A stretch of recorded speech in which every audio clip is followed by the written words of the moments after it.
Eternal Eden was released in 2008 under an entity called BlossomSoft. It was developed under the RPG Maker engine. I'm sure when you think of a business, you think that a lot of people are involved, but it mainly consisted of one individual named Elder Prince. Elder Prince is a fan of all the old school JRPGs, as you'll see with this game. It starts out with a little Breath of Fire, then turns into Chrono Trigger, a little bit of Lufia, Final Fantasy, and then Chrono Cross. You start out as Noah, a young man in the land of Eden. Yes, Eden. Remember the story behind Adam and Eve? It's strikingly similar. There's a lot of religiously overarching themes, and in one of the last battles in the game, you have to pray to win. The land of Eden knows no war, pain, anger, or jealousy. Why is there a weapon shop, you ask? That's because the game is creative, but lacks proper execution at times. Noah and his friend Downey want to make the best darn pie the princess has ever seen. When they realize they forgot the pie, they decide to go make the pie with the fruits of knowledge that Father told them to never take.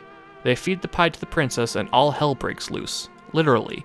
The princess turns into a monster and you're off on a quest to fix your mistake. Or was it really your mistake?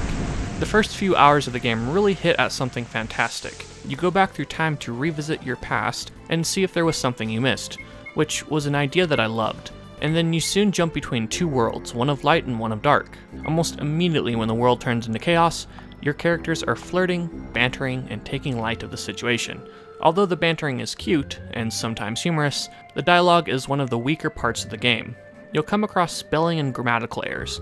For instance, what's wrong with this sentence? The dialogue is often attempting something deep, but falls short in a very awkwardly shallow way. As you journey through the game, you'll encounter roaming smokes, which are the battles. Battles play out like a normal turn-based RPG. You can have up to 4 characters and they provide the simple options of attacking, using their specific skill, defending, or using an item. The first 4 hours in the game is pretty tough, and you'll have to be pretty resourceful to get through most of it. A feature the game implements is that you can walk around corner to corner and pick up items on the ground. There is a gazillion items laying around in the game, so it's pretty crucial to check every corner. The game is a very town dungeon oriented game, and you'll spend most of the game walking around multiple dungeons. The dungeons are actually pretty long and host a variety of different puzzles to solve. Whether it's racing to something or pushing boulders around, the game does a nice job on keeping it fresh. There were a couple of puzzles I did find glitchy. This one, for instance. I have 7 moves to make those 4 colored blocks disappear. If I combine the first 2, walk out and back in, I have my 7 moves back. But combining the other 2 blocks won't open the door.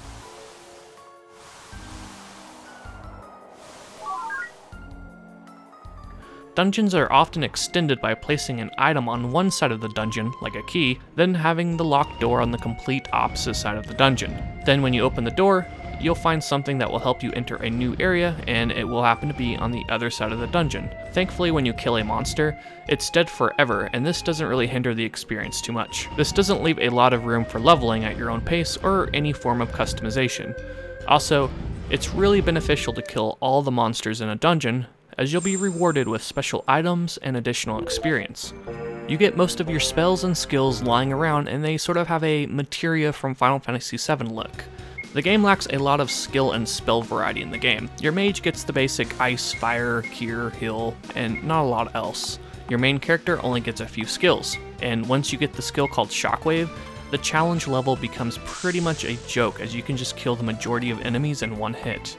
The skill costs a tremendous amount of magic points, but ethers are very underpriced and I had a ton of them. A lot of your gold comes from selling your loot from the battles or dungeon corners.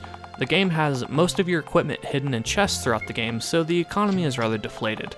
The game starts out with a great story, but falls into subplots for the second and third quarter of the game. Elder Prince tries to keep the game fresh with multiple plot twists, like the bosses of the dungeons are somehow the father or sister of one of the characters in your party, but it felt more like a soap opera territory and didn't really mash well for me. Something bad happens to one of your main characters in the game, and there really is only a couple of lines of dialogue where anyone cares. The game does offer some additional side quests. You can release spirits into the world to defeat, collect turtles by a beach, or you can beat God in a duel for the ultimate weapon. Yes, the game went there. And the last boss is utterly underwhelming, as I never even came close to dying. It also didn't really feel like a boss. Now there is a lot to like and appreciate about the game. For being built upon the RPG Maker engine, which is hugely restrictive, the game is very creative and takes the engine about as far as it can go. The story concept is pretty deep, the game is visually appealing, the dungeons are also pretty engaging, and I really like the concept of alternating between light and dark as two different dimensions. The dialogue was pretty shallow, the world felt very empty, and the battle system is a little too simple. The game would have really benefited from a larger selection of skills and abilities. And I also wish the main plot had a larger presence throughout the middle of the game, as the main plot was very interesting. Now, the game retails at $19.99, and to be honest, that's way too high. Throughout the game, it actually sort of bugged me. Why would he charge that much for a game that was developed on a simple engine and it has so many flaws and glitches? And not only that, but the game is only about 13 hours long. But then it hit me. Now, the game is not worth the price tag, but I think of it as an investment. You're investing in a man with great ideas and great potential that could ultimately bring back a dying genre. The sequel to the game is to be released anytime in the next few months, and there is currently an Indigo project to raise funds for it. This particular game is just good, but it has great potential. I give the game a B-.